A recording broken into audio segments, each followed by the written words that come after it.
اور نہ وہ تو یوں کہیں گے کہ یہ کہاں کی بات ہوئی۔ جو نجس ہے کتا بھی قابل احترام ہوتا ہے۔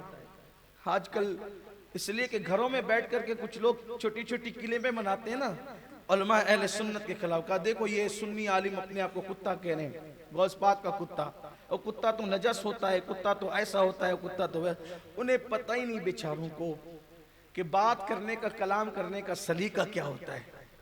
چلیں اس نے سنی عالم نے اپنے آپ کو کتا کہہ دیا تو آپ کو بخار آ گیا، آپ تو کہتے ہو کہ ہمارا مناظر شیر ہے، شیر، تو پھر ہم بھی کہیں کہ آپ نے درندہ کہہ دیا اپنے مناظر کو، وہ درندہ ہے۔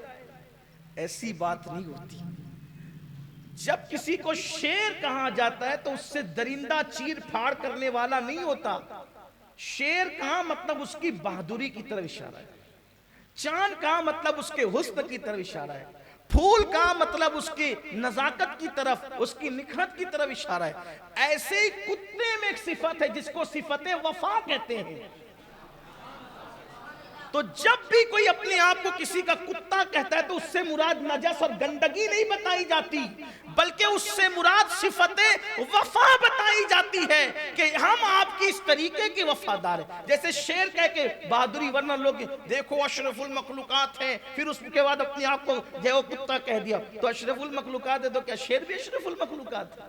وہ بھی تو اشرف المخلوقات میں شامل نہیں ہے نا۔ اشرف المخلوقات کو اگر کتا کہنا اس کی توہین ہے تو شیر کہنا بھی تو توہین ہے، پھر چاند کہنا بھی توہین ہے، چاند کون سا اشرف المخلوقات ہے؟ پھر پھول کہنا بھی توہین ہے، پھول کون سا اشرف المخلوقات ہے؟ لیکن یہ ساری بات نہیں ہوتی، اس لیے کہ جن لوگوں کا تعلق فصیح عرب سے نہیں ہوتا پھر ان کو فصاحت کا شعور بھی نہیں آتا، بیچارے گھر میں بیٹھ کر کے رٹی رٹائی گفتگو کرتے ہیں۔ یہ بات کرنے کا لہجہ ہوتا ہے۔ آپ دیکھیں عرب کی شاعری میں بھی کبھی تلوار کا ذکر ہے، کبھی چاند کا ذکر ہے، کبھی پھولوں کا ذکر ہے، تو یہ بات ہوتی ہے۔